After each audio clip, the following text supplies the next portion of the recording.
Então, na aula de hoje eu vou dar uma breve revisão sobre teste de hipótese, dar mais um exemplo, só para vocês fixarem os conceitos, e vou voltar um pouquinho na função poder para a gente ver alguns exemplos.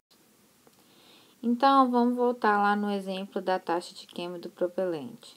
Então, eu queria testar a hipótese nula de que a média dessa taxa era 50, contra a hipótese alternativa de que a média era diferente de 50 centímetros por segundo. Aí eu vou lá e coleto uma amostra de tamanho 10. E eu vou e observo qual que é a taxa média de queima dessa amostra, tá? Então, a gente já viu que se essa amostra ela tiver um valor que for muito próximo de 50, é evidência de que a média é de fato 50, né?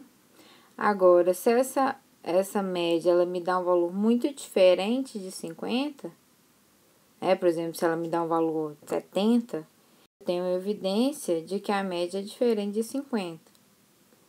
Então, eu preciso definir algumas regras, quais os valores de x que não são razoáveis de eu acreditar que mi é igual a 50, porque eu falei assim, se for 50,5, então talvez, pode ser que mi seja 50 e eu tive uma média mostrada de 50,5, mas se for 52, se for 53, se for acima de 55, então eu preciso de uma regra para decidir essa região, que é o que a gente viu que é a nossa região crítica. Então, vamos supor, se eu defino minha região crítica dessa maneira. Aqui tá trocado, viu, gente? É assim, se o x barra tá entre 4,48,5 e 51,5, eu não rejeito. Se ele é menor do que 48,5, aqui é não rejeitamos, aqui é rejeitamos, tá trocado. E se ele é menor que 48,5, eu rejeito, e se ele é maior, eu rejeito também. Então, essa aqui que é minha regra de decisão. Se ele tá nesse intervalo aqui, se a média tá nesse intervalo entre 48,5 e 51,5, eu não rejeito a hipótese nula, então eu concluo que a média é 50. Agora, se minha média amostral for menor que 48,5 ou maior que 51,5, eu rejeito a hipótese nula e concluo que minha média é diferente de 50, tá? E a gente vai ver mais à frente como que eu determino esses valores aqui, como que eu determino qual que vai ser essa região onde eu vou aceitar e onde eu vou rejeitar a hipótese nula no gráfico. Então, mesmo que a média seja 50, a média global, eu posso ter uma amostra que tem uma média que cai aqui ou uma média que cai aqui, né? Então, como ela caiu aqui, eu falo que a média não é 50, mas eu errei. Então, mesmo a minha média não sendo 50, né? Ela estando pra cá, aqui longe de 50, pode ser que a minha amostra, por azar, caiu. Só que, como a gente já viu, eu posso tirar conclusões erradas. Eu posso falar que a média é diferente de 50, quando na verdade ela é 50. Ou eu posso falar que ela é 50, quando ela não é 50, né? Porque eu não sei a verdade. Eu estou testando a hipótese, mas eu posso cometer erros. Então, eu posso, por exemplo, dizer que a média é diferente de 50, quando na verdade a média é igual a 50. Por quê? Mesmo tendo um mi igual a 50,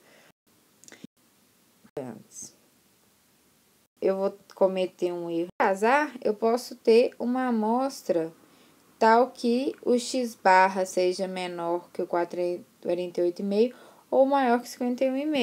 É o que a gente chama do erro, que é o que a gente, tipo 1, que é o rejeitar H0, de que a média é 50, eu falar que a média, quando H0 é verdadeira, tá? Mesmo a média sendo 50, eu falo que ela não é. Ou então, eu posso fazer o outro tipo de erro, que é, mesmo a média sendo 50, eu dizer que a média é 50, sendo que ela é diferente de 50. Então, mesmo se minha média não for 50, então, vamos voltar lá do erro do tipo 2, que é mesmo a minha média não sendo 50, eu falar que ela é 50. Eu posso achar uma amostra que cai ali naquele intervalo em torno de 50. É o que? Mesmo ela sendo diferente de 50, minha amostra cair naquele intervalo entre 48,5 e 51,5. Então, esses que são os dois erros que a gente pode cometer. O erro do tipo 1, eu rejeito H0 quando ela é verdadeira, ou seja, eu rejeito a hipótese de que o Mi é 50, é igual a 50, quando na verdade o Mi ele é de fato igual a 50, e a gente denota esse erro por alfa. E o erro do tipo 2 é eu deixar de rejeitar H0 quando ela é falsa, ou seja, o Mi é diferente de 50, então a H0 é falsa, mas eu falo que o Mi é 50.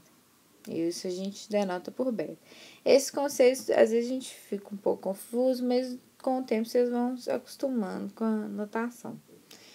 Então, eu tenho várias decisões. Por exemplo, se H0 é verdadeira e eu não rejeito H0, eu não cometi erro nenhum, né? Porque ela é verdadeira e eu não rejeitei. Agora, se ela é falsa e eu não rejeito, eu cometi o erro do tipo 2, né? Que aqui, ó, eu deixo de rejeitar quando ela é falsa. Então, ela é falsa e eu não rejeito, eu cometi o erro do tipo 2. Agora, se ela é verdadeira e eu rejeito, eu cometi o erro do tipo 1, porque ela é verdadeira e eu rejeitei. Agora, se eu rejeitei, eu não cometi erro nenhum, certo? E o erro do tipo 1, ele também é chamado de nível de significância ou tamanho do teste. Vocês vão ver essa nomenclatura aí ao longo do curso de vocês. Então, vamos ver lá no exemplo lá do propelente. Vamos ver como é que a gente calcula o alfa. É bem semelhante ao exemplo anterior. Então, vamos supor que os sigmas e meios é dado, né? Então, eu quero saber a probabilidade de eu rejeitar H0, falar que a média não é 50, dado que ela é 50. Então, dado que a H0 é verdadeira, que a média é 50, qual que é a probabilidade de eu não falar que ela é 50? Ou seja, ela é 50, mas mesmo assim ela cai um pouco distante aqui dos 50. Então, dado que o Mi é 50, qual que é a probabilidade da minha média ser menor que 48,5 ou maior do que 51,5? Então, isso aqui, como esses dois intervalos são disjuntos, um ou outro, eu somo essas duas probabilidades. A probabilidade do x barra ser menor que 48,5, mais a probabilidade do x barra ser maior que 51,5. Então, aqui eu não tenho uma normal padrão, porque o x barra ele é o quê? Vocês lembram? Uma normal com uma média 50 e uma variância sigma ao quadrado sobre n. Então, eu tenho que padronizar. Então, a gente faz aquele jeito. Eu divido pela média, eu subtraio a média e divido pelo desvio padrão. Minha média é 50, sob a hipótese que minha é 50, e meu desvio padrão é 2,5 dividido pela raiz de n. Como meu n é 10, dividido pela raiz de 10. Então, eu subtraio a média e divido pelo desvio padrão. Então, eu faço isso dos dois lados. E aí, resolvendo essa conta, agora eu fico com uma normal padrão. Então, esse valor que fica menos 1,90 é a probabilidade da normal ser menor que menos 1,90. E aqui fica mais 1,90. A probabilidade da normal ser maior que 1,90. Então, se vocês olharem lá na tabela, esse valor tem na tabela, esse não tem, mas você faz 1 menos a probabilidade de ser menor, né? E soma os dois, vai dar 0,054. Então, minha probabilidade de erro do tipo 1 é de 0,054, 574. Então, o que isso significa? Que em 5,74% das amostras me levariam a rejeição de H0 mesmo com Mi igual a 50. Então, eu estou com Mi aqui igual a 50. Então, eu ainda tenho amostras que caem aqui um pouco longe. É uma probabilidade pequena? É, 5%. Mas existe essa probabilidade. Então, se elas caírem aqui, eu vou estar errando. Em 5,74% dos casos, isso vai acontecer, que é um valor. A minha região de aceitação, por exemplo, essa aqui para 48, aqui para 51, eu vou rejeitar menos vezes, né? Vamos supor, se eu chegasse aqui e falasse assim, ó, não vai ser mais essa região que tá aqui não, vai ser essa aqui. Eu vou pegar aqui e aqui. Então, diminui aqui a minha região onde eu rejeito, né? Porque antes eu rejeitava aqui tudo, agora eu só rejeito daqui pra cá. Do preto pra cá. Então, eu vou rejeitar menos vezes. Então, a probabilidade de eu errar ao rejeitar diminui. 48,5, 51.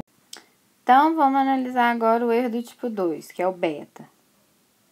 Só que para eu analisar o erro do tipo 2, como eu falei com vocês, eu preciso de uma hipótese alternativa específica.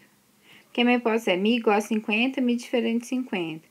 Mas o diferente de 50 pode ser 48, pode ser 52, pode ser 60, tá?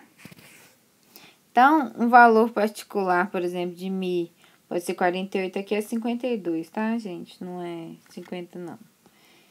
E, então, vamos supor, como que esse teste ia funcionar se eu quisesse rejeitar a hipótese nula para um valor de mi igual a 52 ou mi igual a 48? Se eu estivesse testando mi igual a 50 contra mi igual a 52. Ou mi igual a 50 contra mi igual a 48. Então, pela simetria, o beta aqui, tanto para o 52 quanto para o 48, é o mesmo. Vamos calcular de 1. Então, vamos supor, se o mi fosse 52, o meu beta vai ser a probabilidade. Mesmo o mi sendo 52, qual que é a probabilidade de x bar cair ali próximo de 50? Em torno ali de 50, entre 48,5 e 51,5. Como é que eu faço? Eu padronizo. Eu tenho, então, o x bar vai ser uma normal com uma média de 52. E no desvio padrão, a gente já viu. Aqui é dividido, tá, gente? 2,5 dividido por raiz de 10. 2,5 dividido por raiz de 10. Aqui, 2,5 dividido por raiz de 10. Então, eu padronizo tudo. Se eu fizer essa conta, vai dar menos 4,43. Aqui, agora, como eu padronizei, é uma normal padrão. E aqui vai dar menos 0,63. Então, eu faço a probabilidade de ser menor que menos 0,63, menos a probabilidade de ser menor que menos 4,43. A gente já viu isso, né? Então, eu olho lá na tabela acumulada nesse valor, menos acumulada nesse valor, vai me dar 0,263, certo? Então, essa aqui é a minha probabilidade de erro do tipo 2, é de 0,263. Então, vamos supor, se eu estivesse testando mi igual a 50 contra mi diferente de 50, mas vamos supor que o meu valor verdadeiro fosse 52, ele é diferente de 50, né? Então, eu estou testando aqui, mi igual a 50, mas o meu valor verdadeiro é 52, tá? Então, eu posso errar ao rejeitar, porque eu rejeito quando ela está nesse intervalo aqui.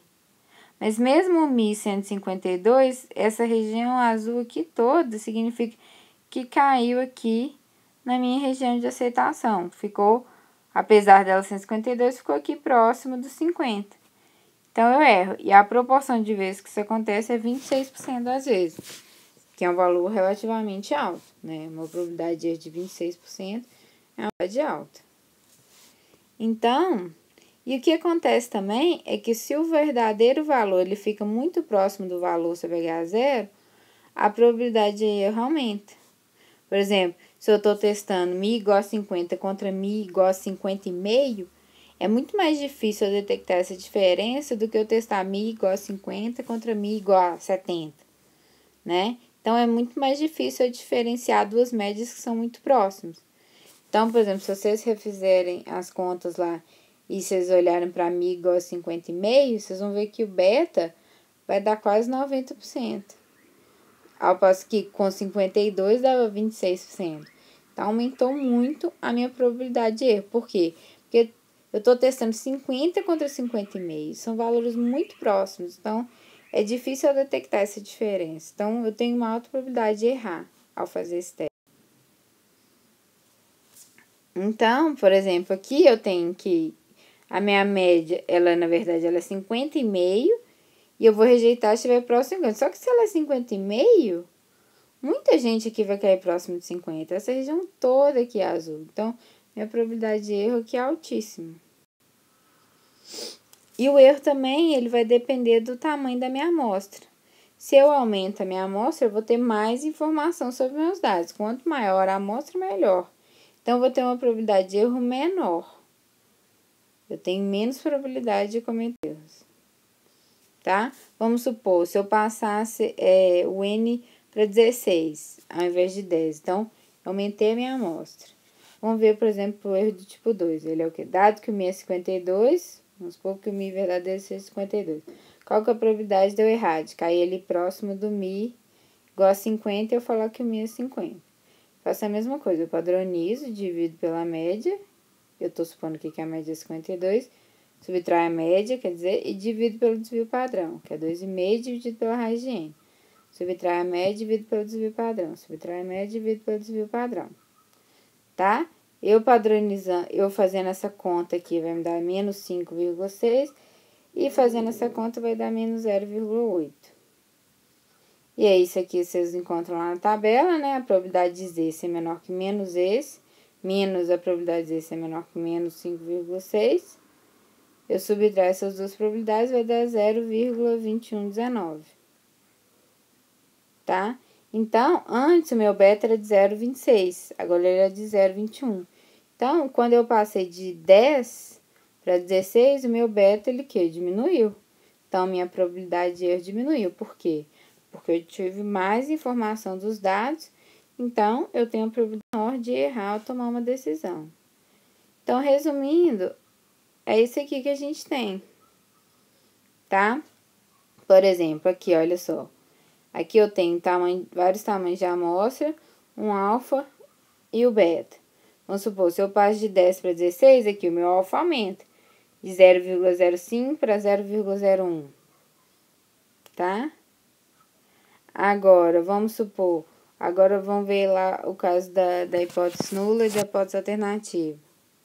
Se eu estou testando Mi igual a 50 contra Mi igual a 52, o meu erro é 0,26, mas se eu passo para 50,5, o meu erro aumenta, né?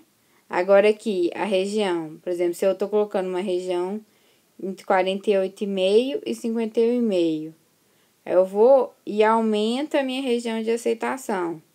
Então, eu rejeito menos vezes, então eu vou ter menos probabilidade de errar ou rejeitar. Mas, como a gente já viu, quando um erro aumenta, um diminui e o outro aumenta. Então, se o alfa aumenta, o beta, se o alfa diminui, o beta aumenta. Então, por exemplo, daqui para cá o meu alfa diminuiu, só que o meu beta, ele aumentou, né? Então, basicamente, isso que a gente tem, resumidamente.